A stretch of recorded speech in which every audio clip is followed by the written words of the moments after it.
Bom, então, esta é a terceira palestra deste semestre no seminário Religião e Ciência. E o título, Mistério da Consciência, a Ciência Atual e a Tradição Cristã.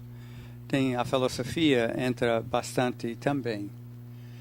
Então, aqui é o esboço de que eu vou falar, introdução, a experiência imediata do ser humano de ser consciente, as tradições filosóficas e cristãs, depois a alma na filosofia moderna e a consciência e a mecânica quântica, um pequeno intervalo lá, posições de alguns filósofos e neurocientistas, a contribuição do jesuíta Teilhard de Chardin e o resumo e conclusão. Devo começar dizendo que estou sendo muito ousado de fazer essa palestra sobre uma coisa que eu não conheço bem. Embora eu me interesso por isso há um pouquinho mais de 50 anos. Escrevi uma tese eclesiástica sobre o conhecimento humano e entrou várias coisas aqui. Mas vamos à obra. Todo ser humano tem a experiência de ser consciente, de perceber que é consciente. É um dado imediato, que não se pode negar. Mas quando queremos entender o que é, como a consciência surge, como funciona, nos deparamos com um mistério profundo. Queremos tentar abordar alguns pensamentos e dados sobre esse mistério profundo, que é a consciência humana.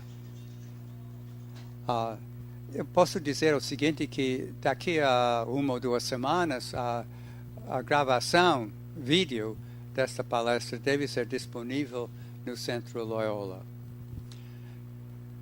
A experiência imediata da consciência é o que significamos de ser consciente. Está implícita quando alguém fala eu. Vou contar uma pequena coisa da minha história. Quando eu estava estudando em Boston, sem nenhuma ideia que alguma vez poderia vir ao Brasil, ouvi uma palestra de um padre eminente na época, Ivan Illich, que tinha um centro em Cuernavaca, que fazia muita coisa na igreja, e ele falou sobre a educação de Paulo Freire, e foi um momento chave quando ele falou que Paulo Freire estava falando para um grupo de operários, e um deles disse, de repente, eu sou eu. Agora vejo que eu sou eu. Essa revelação de ficar consciente da sua realidade como ser humano consciente. Está presente a consciência em qualquer percepção nossa, mas não é a mesma coisa. Não estamos falando da consciência moral. Então, é interessante, em inglês tem 2 palavras diferentes. Consciousness, para a experiência de ser consciente, e conscience, para a consciência moral do que é ou não é ético. Como podemos entender a consciência? Talvez seja o maior problema de ciência em aberto hoje, ou mesmo filosófico. Como se pode explicar? Tem 3 maneiras que eu vou apresentar. Seria que a consciência é algo fundamental na realidade, ao lado do mundo material. Uma segunda possibilidade é que é um fenômeno emergente ao longo da evolução da vida. E o terceiro é que é algo redutível ao estado material do cérebro, a teoria de reducionista materialista. E vamos considerar todas essas 3 hipóteses. A consciência é algo intermitente. Quando dormimos ou estamos com anestesia global, não estamos conscientes. Mas ao acordar, voltamos à mesma consciência. Não é algo diferente. Aqui tem o gatinho que está dormindo e, de fato, no mundo animal, todos os mamíferos exibem sinais de algum grau de consciência. A gente pode perguntar, será que formigas são conscientes? Vão comunicando informações, certamente, um ao outro. Todos os mamíferos, exceto os cetáceos, é um ponto interessante que eu não sabia, que descobri. As baleias, os botos, etc., não dormem, mas descansam um lado do cérebro e depois descansam outro lado do cérebro. Mas todos os outros mamíferos sonham durante o sono. A gente vê a consciência nítida com um cachorro de estimação. A gente sente que tem nenhuma dúvida que está consciente, mas não com a consciência reflexiva que nós temos. Também parece que é somente nós, seres humanos, que tem consciência reflexiva, que conseguimos falar eu. Não sei se tem algumas experiências com gorilas que conseguem montar uma centena ou pouco mais de períodos, não falando, mas usando blocos para dizer. Então, talvez tenha algo que está chegando perto, mas certamente não tem a capacidade enorme que nós temos. Qual é a origem da consciência? E qual é o status da consciência como algo que existe? O estado ontológico. Não havia nenhuma manifestação da consciência antes de existir seres vivos, antes da origem da vida. Bom, a origem da vida já são quase 4 bilhões de anos, mas nos organismos muito primitivos talvez também não tenha manifestação da consciência. Mas se a consciência é algo fundamental, na realidade, essa é a nossa primeira hipótese, que pode se chamar de panpsiquismo, então, por que não se manifesta antes da origem da vida? Podemos perguntar, será que o próton e o elétron têm algum grau de consciência? A segunda teoria era de consciência emergente. E a gente sabe que sistemas complexos exibem comportamentos distintos dos elementos que os compõem. É evidente que quando a gente considera as estruturas da vida, há organismos extremamente primitivos, depois tem células com núcleo e a membrana em torno da célula. Depois existem colônias de células. Se não me engano, a coral é um exemplo de colônia de células. Depois, nos animais mais complexos, tem órgãos e os órgãos têm funções diferentes num corpo muito mais complexo. E, evidentemente, tem ações, atividades que somente podem existir quando tem as estruturas mais complexas. Então, será que a consciência possa emergir da matéria sem ter alguma realidade fundamental na ordem de existência? Isso seria a segunda teoria é um fenômeno emergente.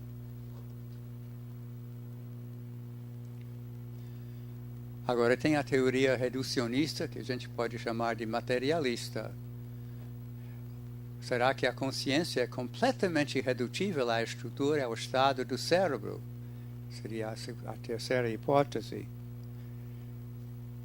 talvez seja um pouco difícil distinguir entre a emergência e esse reducionismo, mas eu acho que tem pelo menos um viés diferente. Então, será que a minha experiência de ser eu é nada mais do que um estado bioquímico do meu sistema nervoso? Será que pode ser somente isso? Então, como se explica a minha experiência imediata? Vamos voltar a essa questão depois, com um dos filósofos. Parece que essa teoria não explica a minha experiência imediata de ser consciente, a minha consciência. E ao lado dessa teoria, uma teoria diferente, seria a existência de uma alma, uma realidade que não se reduz à matéria. Vamos falar mais sobre isso. As tradições filosóficas e cristãs, próximo ponto, filósofos antigos e modernos e a tradição cristã afirmam a existência de uma alma, uma realidade que não se reduz à matéria. Platão e Aristóteles tinham essa posição da existência da alma. E a tradição cristã seguiu a eles. Para Platão, o mundo das ideias é mais real do que o mundo material. O ser humano existente, indivíduo, é uma sombra da ideia do ser humano. Para Aristóteles, tem uma metafísica diferente. Ele vê matéria e forma, teoria de hilomorfismo, e a forma organiza a matéria, e a alma seria a forma do ser humano. A tradição da fé cristã segue esses filósofos antigos, tem muitos outros também, e afirma a existência de uma alma e que essa alma é imortal. Santo Agostinho, Santo Tomás de Aquino, ambos ensinaram a existência de uma alma imortal. Então isso faz parte da tradição cristã e continua. O Concílio Ecumênico de Viena, na França, 1312, ou seja, meio século depois da morte de Santo Tomás, definiu que a alma é a forma do corpo, definiu isso. E essa posição foi reafirmada pelo Papa Pio XII na encíclica Humani Generis. Essa encíclica representava um avanço significativo na Igreja Católica porque aceitou a teoria de evolução, mas dizia que a alma do ser humano é criada por Deus para cada indivíduo. Também no Concílio Vaticano II, na Constituição Gaudium et Spes, número 14, parágrafo 1, é reafirmado. E pode ler no Catecismo da Igreja Católica, número 382, que essa afirmação, a doutrina da fé afirma que a alma espiritual e imortal é criada diretamente por Deus. Mas é interessante que a Bíblia não fala claramente da ressurreição do corpo. A Bíblia não fala de uma alma eterna. No tempo de Jesus, vários grupos, os fariseus e outros, acreditavam na existência de uma alma imortal. Mas não fazia parte da fé geral. Inclusive, São Paulo, num certo momento, quando foi preso por um grupo de por um grupo de saduceus, que não aceitavam a imortalidade da alma, ele falou que estou sendo perseguido porque acredito na imortalidade da alma. E depois os fariseus correram a apoiá-lo e conseguiu escapar. no Novo Testamento, a promissão é da ressurreição do corpo, além da morte, no final dos tempos, a parousia. Como Jesus ressuscitou da morte e apareceu aos discípulos. Mas devia comentar com respeito a isso, que no livro de Macabeus fala-se que é piedoso e bom rezar pelos mortos.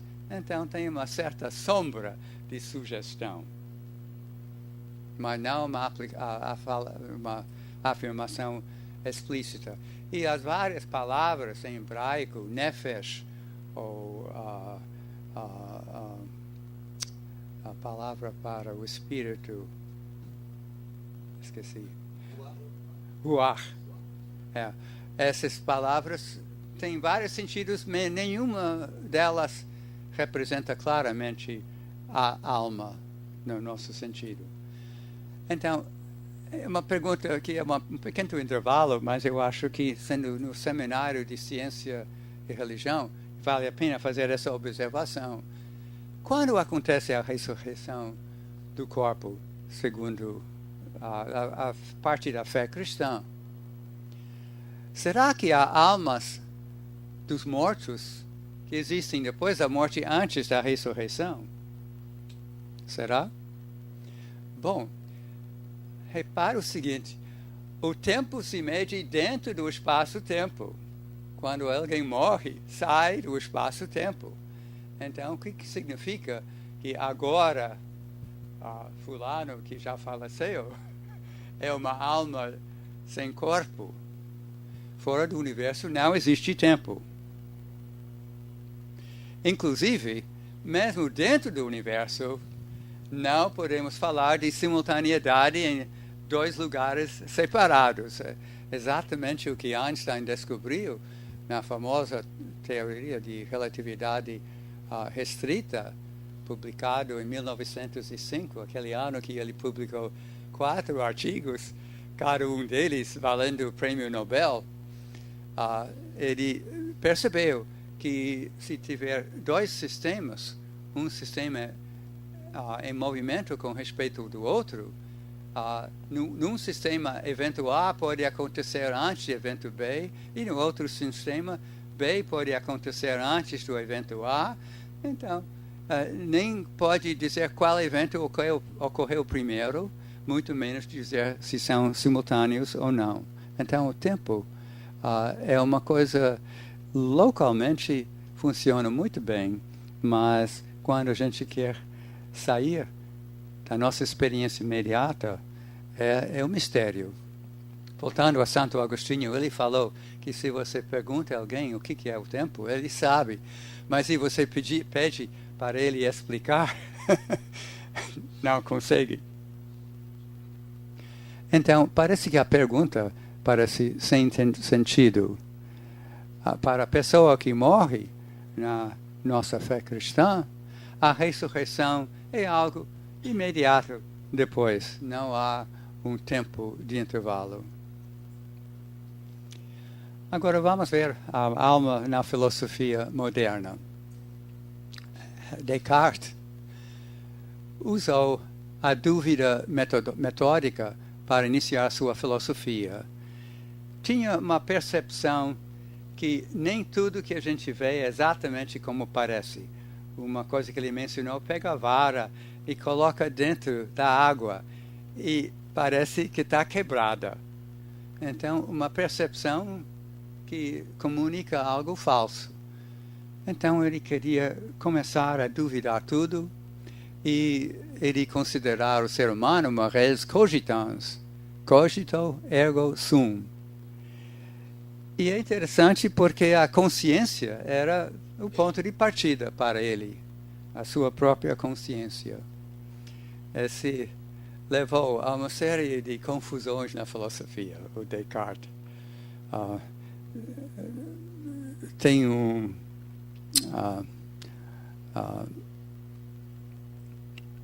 rima em inglês de Humpty Dumpty sat on a wall, Humpty Dumpty had a great fall.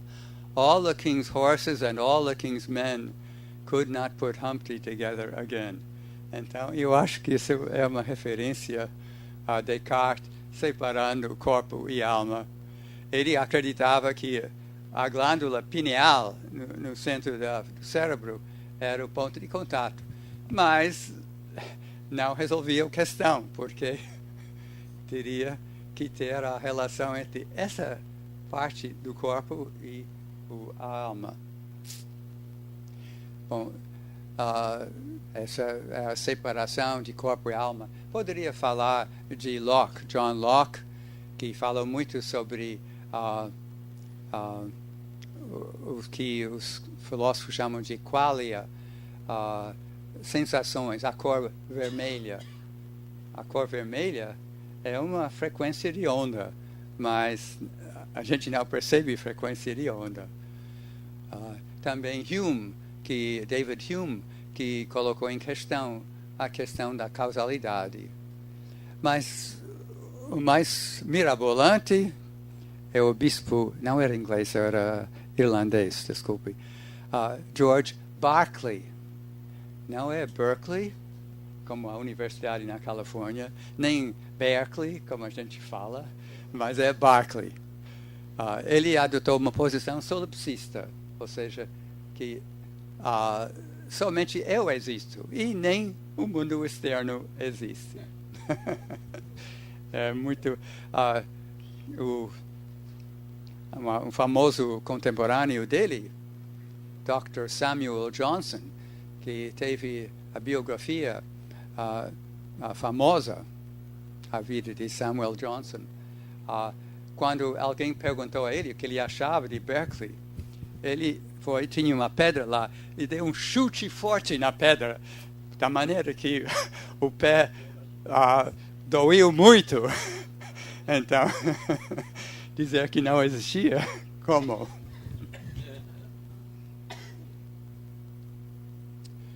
Aqui são esses três. Bom, Kant não tinha falado, mas agora ele vai mais longe. Ele afirma que o que nós conhecemos é somente o fenômeno, a aparência, mas não o que realmente existe. O número seria uma palavra grega que ele criou, o ser em si. Essa é a ideia de Kant. Na crítica da razão pura, ele escreveu 3 críticas: razão pura, razão prática e juízo. Mas a existência e imortalidade da alma, para ele, não se pode provar pela razão pura. Mas, na prática, se faz o postulado da existência e da imortalidade da alma. Também a existência de Deus foi outro ponto que ele disse que não podia provar pela razão pura, mas era postulado da razão prática. Vou me permitir mais uma outra referência pessoal. Anos atrás, eu estava conhecendo um grupo de estudantes jesuítas de teologia na Universidade Yale, e um deles, ao ouvir meu nome, Schweitzer, perguntou se era parente do teólogo Albert Schweitzer. E eu disse não, porque quando meu bisavô saiu da Alemanha, ele mudou o nome de Tieftrunk para Schweitzer. Nós não sabemos porquê. Então, esse teólogo me perguntou, então, será que você é parente do teólogo Tieftrunk? Que nunca tinha ouvido falar. Meses depois, eu estava numa boa biblioteca e fui procurando e descobri que houve um contemporâneo de Kant que escreveu livros populares de teologia, Johann Heinrich Tieftrunk. E depois o meu irmão, Thomas, que é professor de Direito, deu cursos várias vezes em Berlim, e ele se deu ao trabalho de procurar nossa genealogia, descobriu que esse Johann Heinrich Tieftrunk era algo como o bisavô do bisavô, não sei exatamente quantos, mas no passado. E ele, mencionei ele porque ele correspondia com Kant e, de fato, publicou um livro de ensaios de Kant. Agora, tem jesuítas do século XX, Pierre Schoer, Joseph Maréchal, franceses, Karl Rahner, e alemão, e Bernard Lonergan, canadense, entre outros, que observaram o seguinte, uma certa metafísica egocêntrica no sentido seguinte, que a minha consciência de mim mesmo é o ponto de encontro direto entre o sujeito, eu conhecendo, e o objeto, eu como existente. Então, a ponte entre o conhecimento e a realidade está dentro da pessoa humana. Interessante. Eu acho que ainda poderia fazer a objeção de que, então, eu sei a minha existência, mas o resto do que existe fora de mim não é tão claro. Mas, pelo menos, existe uma ponte. Nessa própria consciência nossa, há essa ponte entre o sujeito que conhece e o ser que é conhecido em si. Então, a metafísica é possível a partir desta posição. O Schoer escreveu vários livros que acho que são meio perdidos, embora eu tenha uma tradução de alguns livros dele em inglês. Maréchal escreveu um tomo de 5 volumes, Le point de départ de la métaphysique, ponto de partida da metafísica. E Rahner, grande teólogo do século passado, fez uma tese, Geist im Welt, o espírito no mundo. Interessante, era uma tese tão boa, que foi rejeitada. A banca não conseguia perceber o gênio dele. Depois ele passou a ser teólogo. Bom, e Lonergan foi famoso também em método em teologia. Ele teve um impacto muito grande na teologia na segunda metade do século passado. Insight, sim. Um estudo do conhecimento humano. Ele diz que tem 3 passos. A questão se coloca, o insight, o estalo em que se vê a resposta, e o juízo. 3 pontos. Mas também entra nessa linha de perceber a importância da experiência da consciência para o ser humano. Bom, agora eu queria fazer outra pequena digressão sobre a natureza da consciência e o papel da consciência. Porque na mecânica quântica tem a questão, o estado é dado por uma função onda, o estado de um sistema. E essa função onda, como as ondas do mar, tem várias ondas com frequências diferentes, com amplitudes diferentes, superpostas. Isso acontece de vezes quando você vem 3 ondas maiores, depois várias menores. Os 3 maiores quando a fase da onda coincide, e os menores quando se cancelam. Mas um estado de um sistema é dado por uma função onda que é a superposição de muitos estados. Por exemplo, o elétron em torno do próton, você não pode dizer onde está na órbita.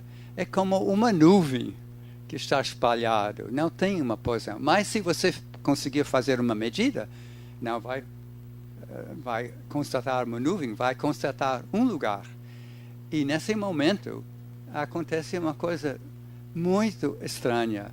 A função onda entra em colapso, ou seja, será somente a função que coloca o elétron naquele lugar onde foi medido.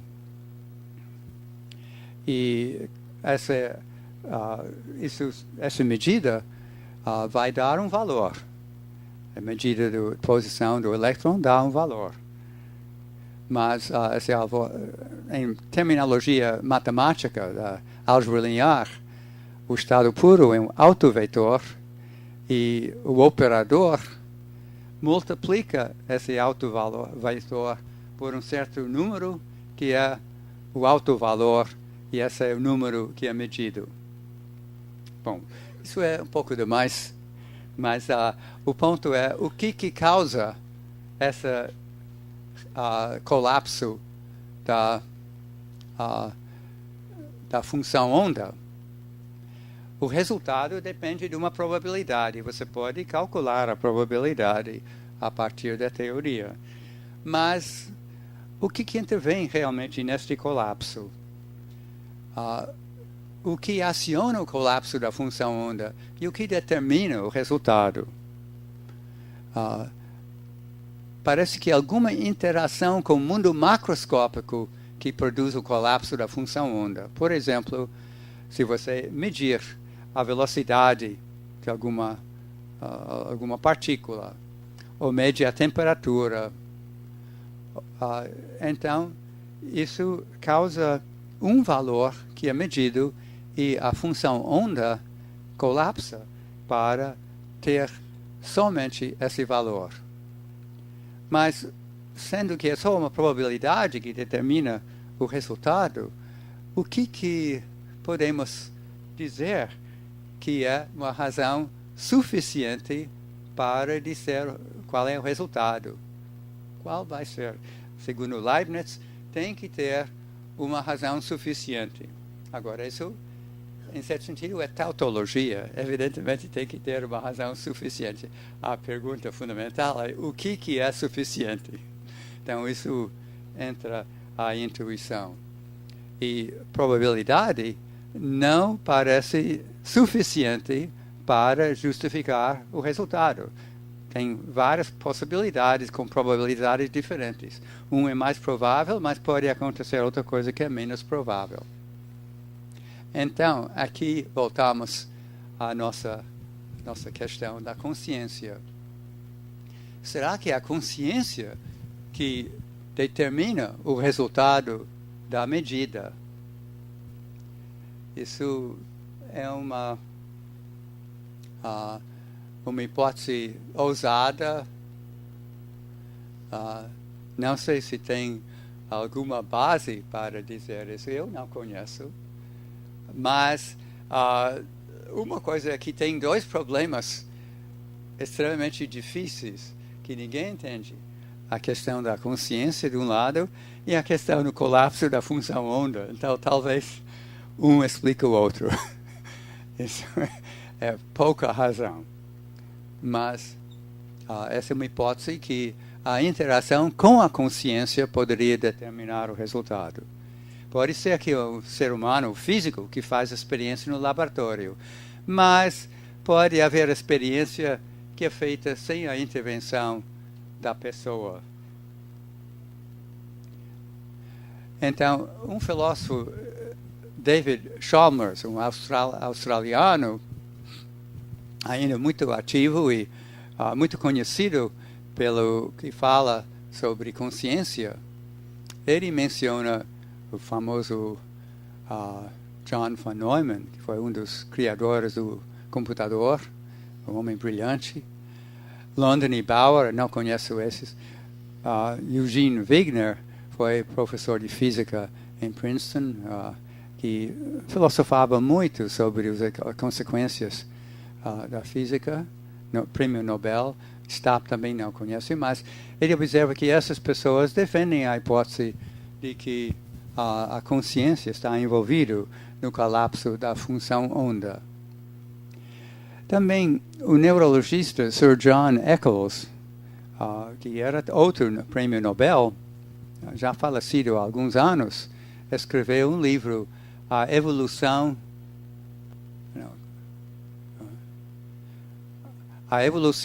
do Cérebro, Criação de Si Mesmo, do Self. The Evolution of the Brain, Creation of the Self.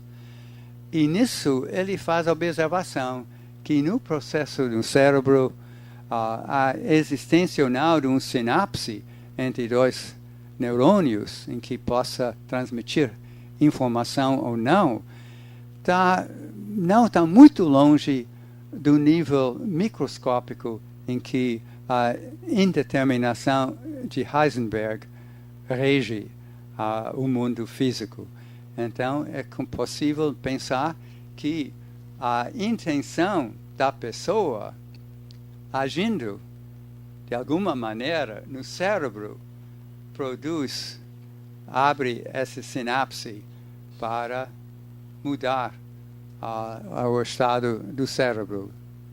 Isso seria uma maneira de dizer que a consciência determina o resultado e seria bastante razoável. Agora queria falar de posições de alguns neurocientistas e, de fato, filósofos. Acho que devia colocar a palavra filósofos aqui.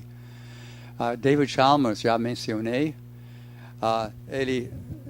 Eu posso comentar, no final vou dar alguma lista de referências, mas tem Robert Lawrence Kuhn, um homem muito inteligente que há muitos anos tem feito entrevistas com pensadoras eminentes sobre problemas em aberto, coisas extremamente interessantes em inglês, na internet, no YouTube. Então eu estava olhando David Chalmers. Ele disse que quando Deus criou o mundo, ele poderia criar somente a matéria, mas ele também criou a consciência. Mas depois ele disse que essa é uma metáfora, porque ele não acredita em Deus. Então, mas a consciência é uma realidade e exige uma explicação. E para ele é uma referência, algo que existe, que não se reduz à matéria.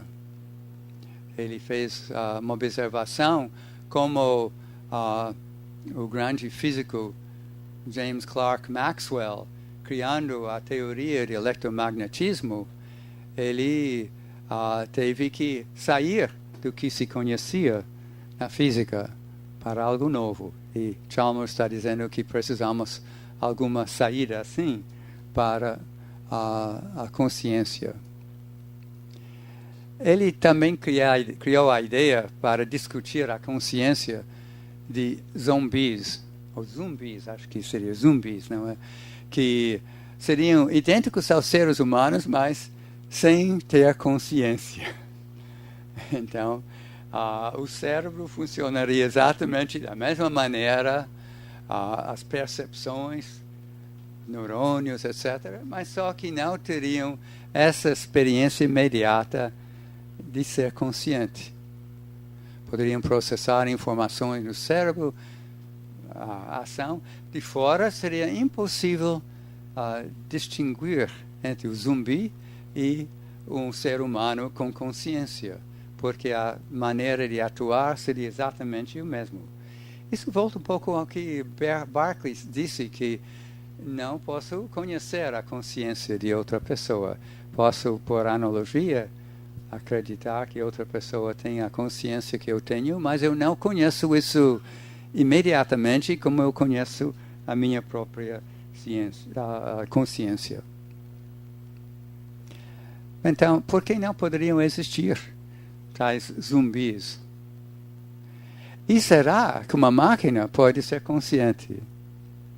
Eu confesso que eu já acreditava 50 anos atrás, se você construísse uma máquina com a capacidade, já tinha computadores, eram gigantes, mas eram computadores que poderia armazenar uma quantidade enorme de dados, como hoje em dia é possível, e se colocasse certas outras dimensões, por exemplo, poderia colocar alguma coisa emotiva lá dentro e desejos, então, e a possibilidade de se adaptar e adaptar o ambiente em torno. Será que desenvolveriam consciência? Eu acho que sim. Acho que sim. Acho que essa parte da realidade. Outra questão é se existe ET, que é com uma inteligência suficientemente desenvolvida, será que será consciente? Terá essa experiência? Acho que sim. Embora, novamente, seria impossível externamente de verificar isso. E se você perguntasse a um zumbi, você é consciente? Depois de explicar o que era, ele diria, claro que sim, mas sem ser. Bom. Vocês veem que a questão da consciência vai saindo em muitas direções, e é uma questão muito interessante. Aqui é David Chalmers. Tem outra imagem dele que é menos hippie. Acho que essa é a mais antiga, e agora que ele é um acadêmico muito conhecido, talvez é mais cuidadoso. Mas ele fez a observação seguinte, que a evolução não parece explicar a consciência. Porque se você tivesse um zumbi, ele teria a mesma vantagem do que a pessoa consciente. Reagiria da mesma maneira. Quer dizer, a consciência, a comunicação entre seres humanos é importante.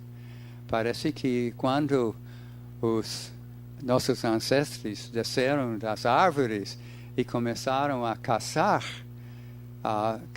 animais grandes, tinham que colaborar. E essa colaboração levou ao desenvolvimento da linguagem, do pensamento. Mas precisamos de uma explicação da consciência.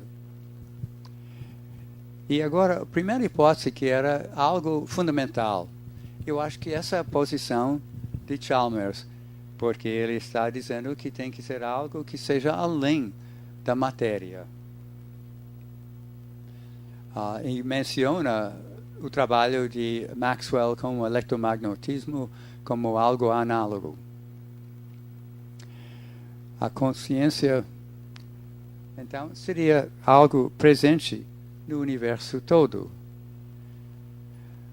Bom, eu não vou entrar em questões da estrutura do cérebro. Eu queria ter um mapa melhor, mas hoje em dia se sabe enormemente das funções de partes do cérebro e o resto do sistema neural.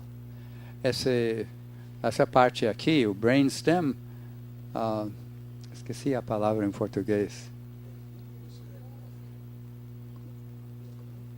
Pedúnculo cerebral, sim. Mas tem duas partes. Uma parte se é destruído, se perde a consciência. Mas a outra parte é destruído, a consciência continua, mas se perde, se fica totalmente paralisado. Então, e tantas partes diferentes. Esse é um ponto em que eu sou completamente ignorante e assim vou evitar de falar desse aspecto. Segundo Chalmers, tem dois problemas sobre a consciência. Tem o problema fácil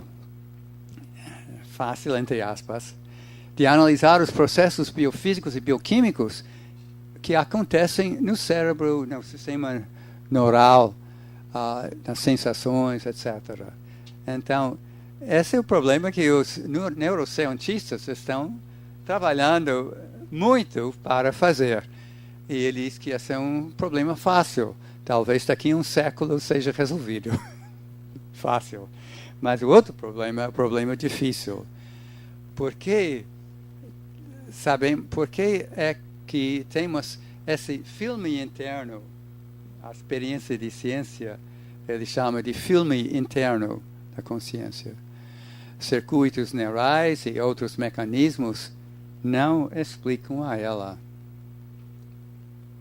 Aqui tem outro filósofo, John Searle. Ele diz que o materialismo, ele está contra o materialismo, diz que a consciência, no fundo, não existe, segundo o materialismo.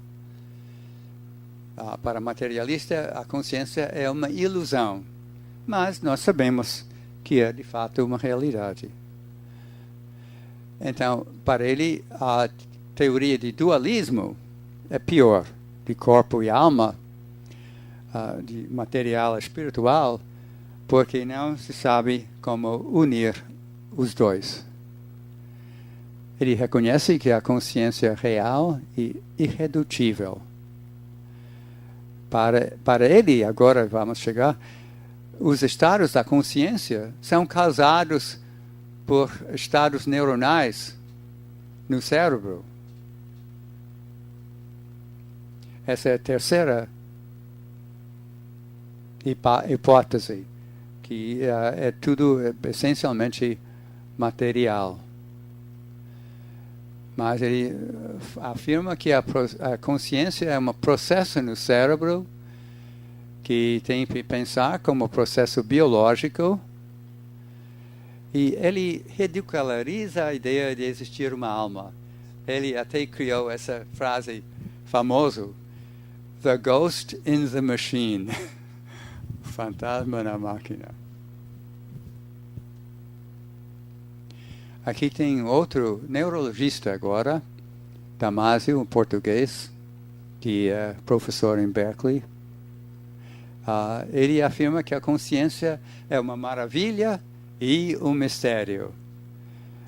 A maravilha, sem consciência não haveria felicidade, amor, criatividade. A vida seria totalmente desinteressante. Mas, hoje em dia, a tecnologia de imagens permite ver como o cérebro de uma pessoa viva vai evoluindo, o que está acontecendo dentro do cérebro, observando. Por exemplo, você pede à pessoa pensar de certa coisa e ver qual parte do cérebro está agindo. Também ele, num vídeo na internet, mostra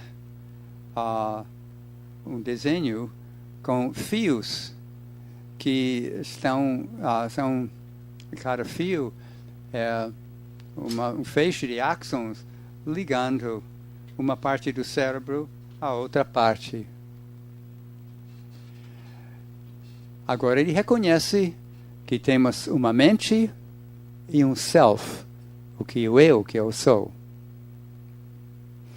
E tem que explicar os dois. Ele pensa a consciência como processo biológico e se consegue explicar as funções de diversas partes do cérebro. Isso que eu estava falando de mapeamento, de observar quando a pessoa está pensando, está atuando de certa coisa, ver o que está envolvido.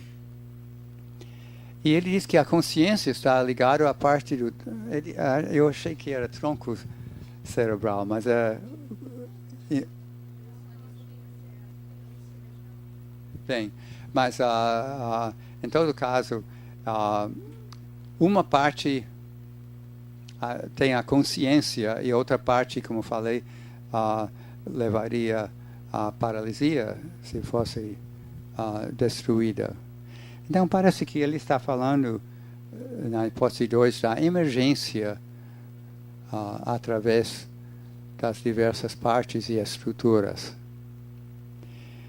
E ele acha também que o self, o si mesmo, é ligado à relação do cérebro com o corpo.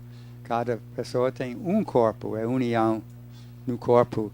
E ele, de uma maneira que eu não entendo bem, acha que essa constituição do self é ligado à relação do cérebro com o corpo.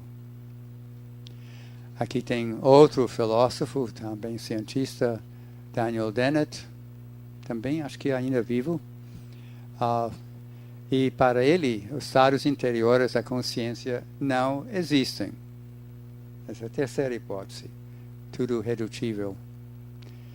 Ele procura dar razões evolutivas para o fenômeno da adesão à religião, porque ele é um ateu convicto e tenta explicar a consciência de forma redutível.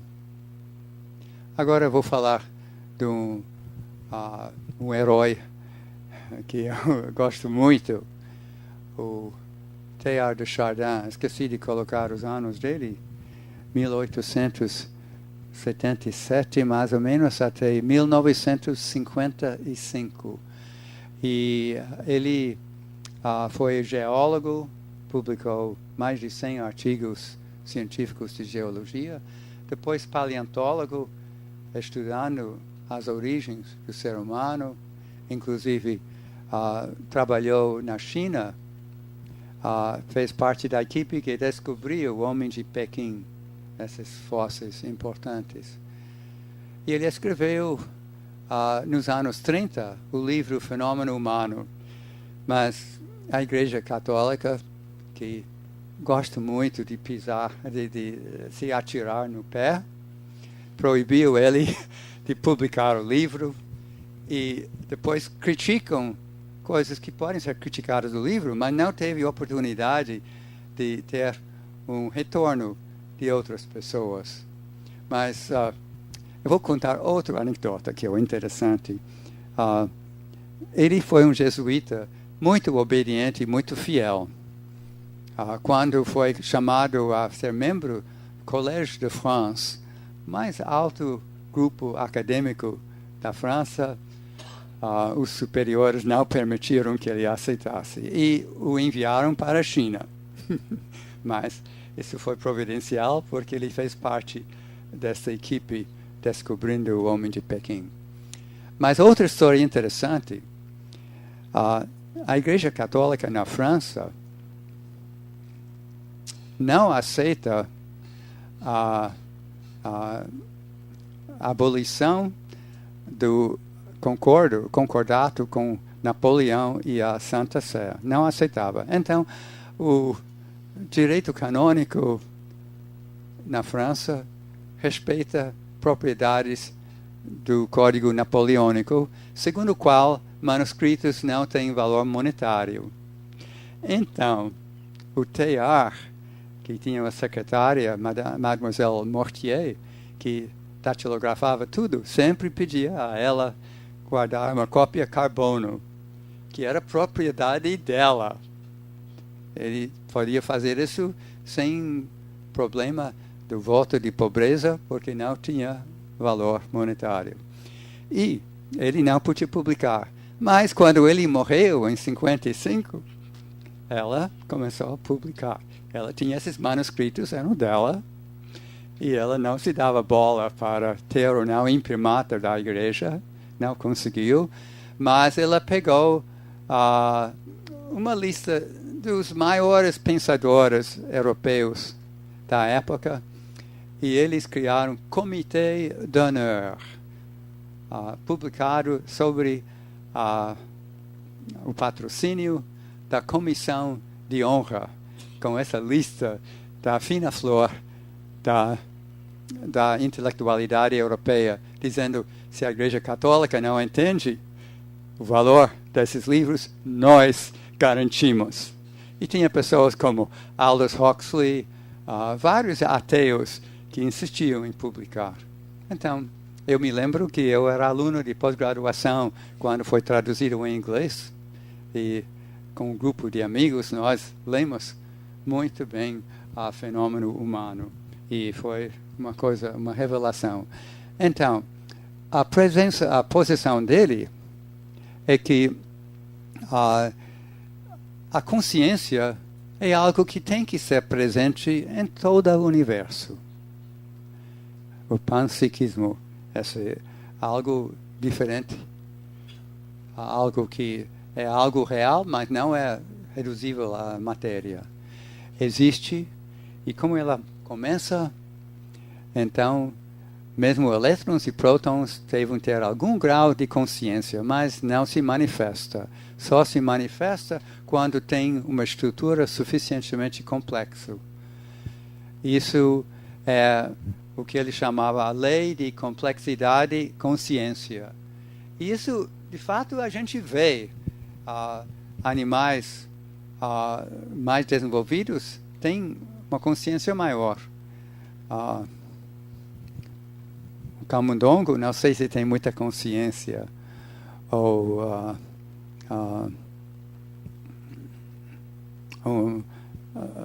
lagartixa, formiga, não sei. Mas a gente vê o cachorro que fica até tão emocionado quando eu saí de casa para me tornar jesuíta e voltei 2 anos depois. A cachorra estava com muita idade, então ela veio latindo. E quando me viu, parou. E depois de meio minuto me reconheceu e começou a fazer festa. Então, pensar que não tem consciência é impossível. Então, somente no ser humano chega a ter a consciência reflexiva. Essa posição eu acho muito adequada. Agora é bom observar, então a realidade da consciência é algo que não podemos negar. O reducionismo materialista não consegue explicá-la, não parece razoável. A existência da alma, crença antiga e atual, é afirmada pela fé cristã, acho que devemos aceitá-la, mas não é claro como a explicação da relação corpo e alma. Voltando a Aristóteles e a Santo Tomás, pensar da alma como forma do corpo dá uma pista boa. A neurociência vai dando novas contribuições e certamente vai continuar dando-os. Agora, panpsiquismo de Teilhard é interessante que é cada vez mais popular entre pensadores hoje em dia. É uma descrição conveniente da realidade que existe a consciência, que é algo que não se vê como explicar pela matéria, mas essa é uma descrição e não realmente uma explicação.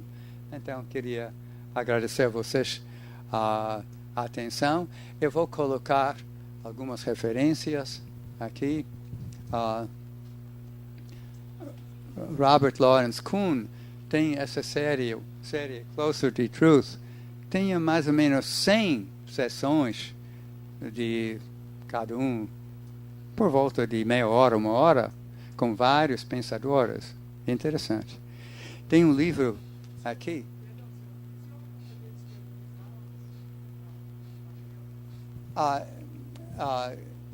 Quer dizer, o site, PowerPoint.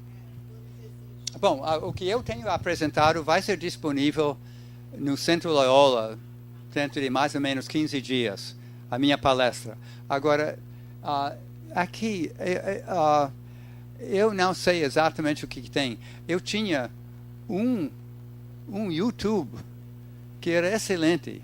Tinha David Chalmers e vários outros. E alguma coisa, de alguma maneira, se fechou e não consegui achar de novo. Mas tem muitos, usando o Google para Closer to Truth e para o Kuhn, você certamente encontra muitas coisas interessantes. Também tem esse livro, Neuroscience and the Person, que é um de 7 simpósios feitos no Vaticano, no Observatório do Vaticano, sobre ciência e filosofia e teologia. Essa é sobre neurociência. E é muito bom. Eu gostei muito da introdução da senhora Nancy Murphy, que é uma professora em Berkeley, não na universidade, mas num outro instituto lá. E excelente. Bom, Teilhard, fenômeno humano também. E queria também fazer um pouco de um comercial para a próxima sessão do seminário, antes de começar o debate. E a próxima palestra vai ser 9 de novembro, mesmo horário, mesmo local. E é interessante, é o professor Marcos Eberlin, que é um cientista eminente, com mais de 100 publicações e com membro da Academia Brasileira de Ciências. E está falando de Intelligent Design. Agora vamos ver. Eu vou esperar, porque tem pessoas para quais Intelligent Design tem um significado não muito positivo. Quer dizer, era o momento, a maneira de falar da Creation Science, ciência-criação, que não é ciência nem respeita a criação. Mas eu acredito que ele vai apresentar uma posição mais adequada disso. A ideia que Deus está atrás do que existe e criando o mundo, criou o mundo para evoluir assim. Mas se está duvidando se vai ser interessante ou não, pode vir para ver.